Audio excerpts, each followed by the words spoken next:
Hello friends, நம்ம இப்போ எங்கே இருக்கீங்கன்னு பார்த்தீங்கன்னா, கொல்லிமலை இருக்கிற அலப்பிரீஸ்வரர் கோயிலுக்கு தான் போயிட்டுருக்குங்க. இந்த கோயிலுக்கு போகிற வழி தாங்க இது.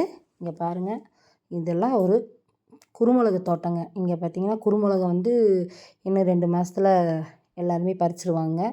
அந்த பறிக்கிற ஸ்டேஜில் இருக்குன்னு வச்சுக்கோங்களேன். பார்த்திங்கன்னா எவ்வளோ அழகாக இருக்குது பாருங்கள். கொத்து கொத்தாக இருக்கும். அப்படியே இதெல்லாம் பார்த்துட்டு அப்படியே பொறுமையாக இப்போ நம்ம வந்து அலப்பிரீஸ்வரர் கோயிலுக்கு போயிட்டுருக்காங்க. கோயிலுக்கு போகிற வழி இப்படி தாங்க இருக்கும். அமைதியாக இருக்கும். யாரும் எதிர்த்தாப்புல இல்லை, யாரும் வரவே மாட்டாங்கங்க. நம்ம ஜாலியாக பொறுமையாக போகலாங்க. அப்படியே வந்தாச்சுங்க. கோயிலுக்கு பக்கத்தில் நம்ம வந்துட்டோங்க. இப்போ கோயில் வந்து வெளியே நம்ம நின்றுட்டுருக்கோங்க. வெளியே பாருங்கள், கோயிலுக்கு சுற்றி பார்த்திங்கன்னா அமைதியாக இருக்குது. ஏன் அமைதியாக இருக்குதுன்னு பார்த்தீங்கன்னா, இன்றைக்கி கூட்டம் இல்லாத நாளில் தான் நம்ம வந்திருக்கோம். அதனால் அமைதியாக இருக்குது. பாருங்கள், மலையெல்லாம் எப்படி இருக்குது, அப்படி பாருங்கள், மரம்லாம் எப்படி இருக்குது. யாருமே அந்த அளவுக்கு ஆள் இல்லைங்க. பாருங்கள், பூரா மூலிகை விற்கிறாங்க. மூலிகை பாருங்கள். மூலிகைனால் என்னென்ன மூலிகைன்னு கேட்டிங்கன்னா, உத்திராட்ச மாலை, ஒரிஜினல் படிகை மாலை, நிறையா நம்மளுக்கே தெரியாத நிறையா மூலிகைலாம் இங்கே இருக்குதுங்க. கொல்லிமலையினாலே மூலிகை தானுங்க. பூரா இவங்க அங்கே பார்த்திங்கன்னா வச்சுருப்பாங்க. இந்த கொல்லிமலையோட சிறப்பே பாருங்கள், மூலிகை தான். இந்த காற்றை வந்து நீங்கள் சுவாசித்தாலே உங்களுக்கு வந்து பல நோய் வந்து இப்போது நம்மளுக்கு சளியே இருந்தாலும் இங்கே வந்து அப்படியே தங்கும்போது இந்த குளிரில் கூட ஒரு இருமல் வரல. ஏன்னா அந்த காற்று அந்த இதெல்லாமே வந்து நம்மளுக்கு அந்த அளவுக்கு ஒரு இதுவாக இருக்குங்க. இன்னொரு விஷயம் பாருங்கள், இந்த கோயிலுக்கு வந்து அலப்பிரீஸ்வரருங்கிற பேர் எதனால் வந்ததுன்னா, இந்த கோயிலுக்கு பக்கத்தில் பஞ்சநதியில் வந்துங்க ஒரு பக்தர் மீன் பிடிச்சி அவருக்கு ஆசையாக இருந்துன்னு மீனை பிடிச்சி சமைச்சிட்டாருங்க. சமைச்சி வச்சுட்டுங்க குளிக்க போயிட்டு வந்து சாப்பிட்லாம் அப்படின்னு சொல்லிட்டு குளிக்க போயிருக்கிறாருங்க. குளிக்க போயிட்டு வந்து பார்க்கும்போது பார்த்திங்கன்னா, அந்த மீனெல்லாம் உயிர் வந்து மறுபடியும் ஆற்றுக்குள்ளேயே போயிட்டுங்க. உடனே அவருக்கு ஒரே ஆச்சரியமாயிடுச்சு. என்னடா நம்ம சமைச்சி வச்ச மீன் இப்படி ஆயிடுச்சேன்னு சொல்லிட்டு அப்போ தான் யோசித்தார். இங்கே இருக்கிற சிவன் வந்து இவங்களுக்கு உயிர் மறுபடியும் கொடுத்துருக்குறாங்க. அப்படிங்கிறதுனால தான் இந்த கோயிலுக்கு அலப்பிரீஸ்வரர் அப்படிங்கிற பேர் வந்ததுங்க. இன்னுமே பார்த்திங்கன்னா, இங்கே வந்து இந்த மீனுங்களுக்கெல்லாம் நினச்சது நடந்ததுன்னு சொன்னால் மூக்கு குத்துற பழக்கம் இன்னுமே இருக்குங்களாம். இந்த மீன் வந்து இங்கே வந்து படிக்கட்டிலேயே வந்து உங்களுக்கு செதுக்கி வச்சுருப்பாங்க. அதை வந்து நம்ம வந்து அந்தளவுக்கு இது பண்ணி எடுக்கலைங்க. அவ்வளோ ஒரு விஷயம் இருக்குங்க. அப்படியே பார்த்திங்கன்னா, இன்னொரு விஷயம் என்னங்கன்னா, இந்த கோயில் வந்து 2000 வருஷத்துக்கு முன்னாடியே இந்த கோயில் வந்து கட்டப்பட்டதுங்க. அவ்வளோ பழமையான கோயிலுங்க. அப்புறம் பார்த்திங்கன்னா, 18 சித்தர் வந்து இந்த கோயிலில் இது பண்ணியிருக்காங்க.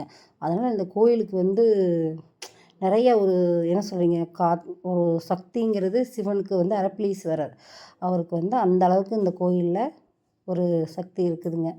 2வது பாருங்கள், இது வந்து மரம், தலை விருட்சம் அப்படிங்கிற மரங்க. இந்த மரம்லாம் பார்த்திங்கன்னா ரொம்ப வருஷம் ஆச்சு. இது எத்தனை வருஷம் மரம்லாம் நம்மளுக்கு தெரியும். ஆனால் கோயில் வந்து பழமையான கோயிலுங்க. இப்போ நம்ம அப்படியே இந்த கோயிலெலாம் சுற்றி வந்துட்டோங்க. இந்த கோயிலில் இன்னொரு முக்கியமான விஷயம் என்னென்னு பார்த்திங்கன்னா, ஸ்ரீ சக்கரம், மகாலட்சுமி ஸ்ரீ சக்கரம் அப்படிங்கிற ஒரு சக்கரம் வந்து இந்த கோயிலில் இருக்குதுங்க. அது ரொம்ப முக்கியமான ஒரு சக்கரங்க. இந்த சக்கரம் வந்து எந்த ஒரு கோயில்லையுமே அந்த அளவுக்கு நம்ம வந்து இது பண்ணது. அது மகாலட்சுமி அப்படிங்கிறதுங்க. அந்த சாமியை தரிசித்து அந்த வாசலில் நின்று நீங்கள் பார்த்தீங்கன்னா, மேலே பார்த்தீங்கன்னா அந்த சக்கரம் இருக்கும். அங்கே நின்று பார்த்தீங்கன்னா ஒரு 48 நாளுங்கிறது ஒரு மண்டலங்க. நீங்கள் அந்த 48 நாளுக்குள்ளே நீங்கள் நம்ம என்ன நினச்சாலும் அந்த கோயில் இன்னும் சாமி கும்பிட்டோம்னா, சாமி கும்பிட்டு முடித்து வேண்டிக்கிட்டோம்னா 48 நாளுக்குள்ளே நடக்குங்கிறது எல்லா மக்களோடையும் நம்பிக்கை. எல்லாம் சிவனை நம்ம அலப்பிரீஸ்வரரை தரிசிச்சுட்டு அதுக்கப்புறம் பக்கத்துலேயே அம்பாளை இங்கே நம்ம சொல்ல வேண்டியது நமக்கு தெரிஞ்சது பாதி தெரியாது பாதி. இதில் வர காற்று சுவாசாலே நமக்கு இருக்கிற பாதி நோய் குணமாயிடுது. இந்த கல் வந்து மேலே கை வச்சு இந்த கல் அசையும் தான் நம்ம நினச்சதெல்லாம் நடக்கும் அப்படின்ட்டு ஒரு சிறப்பான ஒரு எல்லாருமே வந்து சூழ்நிலையில் மேலே கை வச்சு பார்க்குறாங்க. அது நடக்கும். அது இதெல்லாம் வந்து ரொம்ப வருஷமாக இந்த ஒரு கோயிலில் இருக்கிற வழக்கங்க. ஒரு வைப்ரேஷன் அது மேலே நம்ம கை வைக்கும்போது ஒரு வைப்ரேஷன் மாதிரி ஆகுங்க. அதை வச்சு அது ஒரு நம்மளுக்கு ஐயோ நம்ம கோயிலுக்கு வந்துட்டு கை வச்சிட்டோம், கை கல்லாக சுற்றுது அப்படிங்கிற மாதிரிலாம் ரொம்ப சந்தோஷமாக இருக்குங்க. நம்ம எல்லாமே மறந்துட்டு வீட்டில் இருக்கிற பிரச்சனை, சுற்றி இருக்கிற பிரச்சனை எல்லாத்தையுமே மறந்துட்டு நம்ம கோயிலுக்கு வரோம். கோயிலுக்கு வந்தோன்னே இது எல்லாம் கேட்குறோம். இந்த கோயிலுக்கு வந்து இப்படி ஜாலியாக சந்தோஷமாக சாமியை கும்பிட்டு அப்படியே பார்த்து சுற்றி பார்த்துட்டு ரொம்ப நல்லா இருக்குதுங்க. ரொம்ப அமைதியாக முதல்ல மெயினாக பார்த்திங்கன்னா நம்ம மன அமைதி. இப்போ நிறைய பேர்த்துக்கு பார்த்திங்கன்னா மன அமைதிங்கிறது ரொம்ப கம்மியாகிடுச்சுங்க. யாருக்குமே மனசு வந்து அமைதியாகவே இருக்கிறதில்ல. நிறைய பிரச்சனை. வீட்டுக்கு போனாலே பிரச்சனை. அந்த காலத்துலலாம் அப்படி கிடையாதுங்க.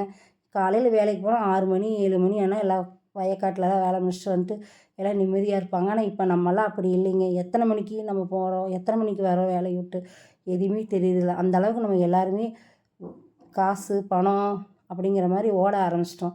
ஒரு மாதத்துல 1 நாள் 2 நாள் இந்த மாதிரி குடும்பத்தோட இந்த மாதிரி கோயில் இந்த மாதிரி இடத்துக்கெல்லாம் வந்தால் தான் நம்ம மனசெல்லாம் ஒரு நிம்மதியாக இருக்குங்க. நம்ம மனசில் இருக்கிற அந்த கஷ்டம், எவ்வளோ கஷ்டம் இருந்தாலும் அதையெல்லாம் விட்டுட்டு நம்ம ஜாலியாக எதையை பற்றியுமே நினைக்காம நம்மளை பற்றி மட்டும் இங்கே வந்து நம்ம குழந்தைங்க நம்ம குடும்பம் இதை பற்றி நினச்சி அந்த ஒரு 2 நாளாவது எல்லாத்தையும் தூக்கி வீசிட்டு பார்த்து நம்ம அமைதியாக இருக்கணும். அந்த மாதிரி எல்லாம் இருக்கணுங்கிறதுக்காக தான் அந்த காலத்தில் இந்த மாதிரி கோயிலெல்லாம் கட்டி வச்சுருக்குறாங்கன்னு நினைக்கிறேங்க. அதனால தான் அந்த காலத்தில் நிறைய கோயில், எவ்வளோ கோயில் இதெல்லாம் எதுக்கு கட்டியிருக்காங்க, இந்த மாதிரி மக்கள் வந்து கொஞ்ச நாளாவது இப்படியெல்லாம் அமைதியாக இருக்கணும், கொஞ்ச நேரமாவது கோயிலில் வந்து கண்ணை மூடி சாமி கும்பிடணும், எல்லாத்தையும் மறந்துட்டு அப்படிங்கிறக்காக தான் இதெல்லாம் பெரியவங்க பண்ணி வச்சுருக்குறாங்க. அது நம்மளுக்கு வந்து இப்போ தான் தெரியுதுங்க. ரொம்ப அமைதியாக இருக்குது. சாமியெல்லாம் சுற்றி வந்தாச்சுங்க, சாமியெல்லாம் கும்பிட்டாச்சு. எனக்கு இந்த கோயிலுக்கு வந்ததில் மனசு ரொம்ப சந்தோஷம். அதனால தான் உங்கள்கிட்ட இவ்வளோ நேரம் நான் பேசிகிட்ருக்கேங்க. பாருங்கள், இதெல்லாம் கோபுரங்க. அந்த காலத்துலேயே இப்படியெல்லாம் கட்டியிருக்காங்கன்னு பாருங்கள். இதெல்லாம் வந்து பார்க்கவே எவ்வளோ ஒரு அழகாக இருக்குது. பொறுமையாக அமைதியாக எந்த ஒரு சத்தம் இல்லாமல் அப்படியே சுற்றி பொறுமையாக பார்த்துட்டு வரோம். இப்போ நம்ம கோயிலுக்கு போய் அவசர அவசரமாக சாமியை கும்பிட்டு அவசர அவசரமாக வந்து அவசர அவசரமாக வீட்டுக்கு போகணுங்க அவசியமெல்லாம் கிடையாதுங்க. மலைக்குன்னு ஏறி வந்துட்டோம்னா கொல்லிமலையில் பார்க்க வேண்டிய இடம் பார்த்திங்கன்னா நிறையா இருக்குது. 2 நாள் தங்கி பொறுமையாக சாமியெல்லாம் கும்பிட்டு பொறுமையாக இங்கே இருக்கிறதெல்லாம் ரசிச்சுட்டு கீழே இறங்கும்போது உங்களுக்கு பாதி பாரம் குறைஞ்சிருக்கும். எல்லாருக்குமே அப்படித்தாங்க, எனக்கும் அப்படி தான். நம்ம எப்போ பார்த்தாலும் பிரச்சனை நோக்கியே ஓடிட்டுருக்கோம். இப்போ கோயிலுக்கெல்லாம் வரும்போது என்ன சொல்ல, எதை பற்றியுமே யோசிக்க வேண்டியது இல்லைங்க. இங்கே இந்த இடத்தையெல்லாம் பார்த்தாலே நீங்கள் எதை பற்றியுமே யோசிக்கவே மாட்டீங்க. எப்படி யோசிக்க முடியும்?